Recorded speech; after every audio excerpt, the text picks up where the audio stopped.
city. Everybody will live close together, and you have a bicycle which is integrated into a smart city, so you have the antenna here. And so everything is close by, and you have also loads of space for parks and so on, because you don't need those huge parking spots anymore. And then we also have a smartphone, which integrates also with apps and so on, so for the navigation system. And then the bicycle riders would like that their bicycle is very, very safe, so they're able to store the bicycle in a very safe place, or just generally just nobody can steal your bicycle, so you can also solve this with electricity. That you, for example, have an app and that nobody can steal the bicycle, because when the bicycle moves and you don't, then it's a problem.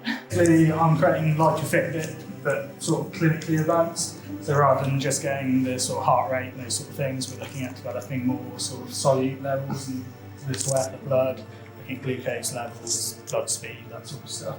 The idea is to have it so you can access it remotely. So these devices can be fit to a variety of end users, so in a sort of mass casualty situation, following terrorist attack, something like that, you can quickly put a bracelet on, and then from a base station, so this is like simulating a laptop, you can monitor the health of everyone and where they are, and get the appropriate treatment. And then there's also further uses for this, so sort of through military, so you can track your soldiers when they're out in the field, see how their health is doing. The idea that you'll be able to detect problems before they happen. So if you start seeing the body deregulating, you can then pull them out before something bad happens to them. That's right. Traceability through the end of life of the product. So you've got a product, it's a person, but without a hand, so it's obviously broken, it needs to be recycled, destroyed, etc. So you've got safety, and there's a route between that and they destroy the product. And alone is a bit of a black box in the middle as to what happens. So I'm there opening the door, hopefully trying to look inside. Inside you've got a snake, a key, and a coin.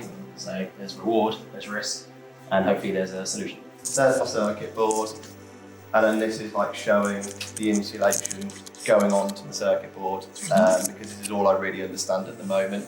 I understand that the company that I'm making this insulation for has various different customers that want various different things from their insulation, but I can't really represent that with Lego. I mean, I could have done, like, say, a thicker bit of insulation or a thinner bit of insulation, but as I say, it's quite hard to represent with Lego. Smart diggers, and here we have our wonderful JCB Hydro Dig.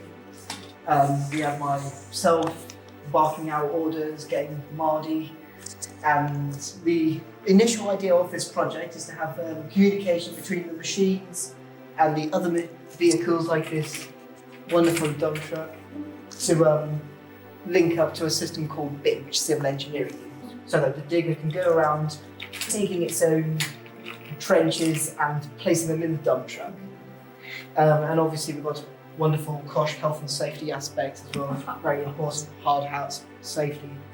In terms of the actual metaphorical bits, which we can link between myself and this project, like this project, it's going to work with good communication. It's going to require a lot of hard work, a lot of which I am simply just going to have to ignore and abandon. I may end up crying in a bush, maybe a bit dead inside, but ultimately all of this success will help set me up for the future, for the stars. Cheesy.